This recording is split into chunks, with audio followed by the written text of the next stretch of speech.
તો મારા એક મોટા પપ્પા દુબઈ જવાના છે એના ઓલે તમે ખાલી એ લોકોનો મળવા એ પબ્લિક જો ખાલી અમારું કુટુંબ આ મારા મોટા મમ્મી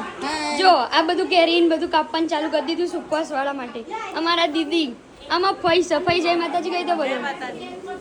આઈડિયા અમારા મોટા મમ્મી બીજા હાય કહી દો હાય હવે આઈડિયા શું અમારા ધમા દાદા એમને જવાનું છે દુબઈ અને ઇવન માટે મળવા જુઓ ખાલી પબ્લિક જુઓ ખાલી આ અમારું કુટુંબ આ તો ખાલી અડધું જ કુટુંબ છે 20% નહીં 5% જ છે હજી આમ ભર્યું હોય ને કોકરા કે પ્રસંગ હોય ને જ્યારે જેટલું મહેમાન આવે એટલું તો અમારે ખાલી કુટુંબ જ છે એટલે અમને એમ થાય કે આ મહેમાન નહીં મહેમાન તો અમે જ છીએ બધો તો બધાને કોઈને કોઈ કેવું છે બધા કહી દો જય માતાજી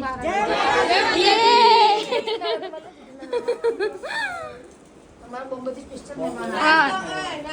અને ભાઈબંધી પ્રેમ આવો હોવો જોઈએ બોમ્બે થી સ્પેશિયલ માણસ રાતો રાત આવી જાય એટલે અમારા જતીન મહારાજ છું એ અમારા ધમા દાદાના ખાસ મિત્ર છું અને અમારા કનુ દાદા આમાં બાપા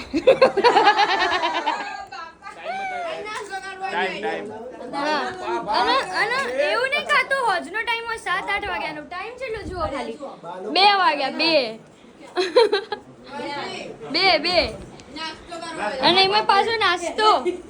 ભજીયો અને આ બધું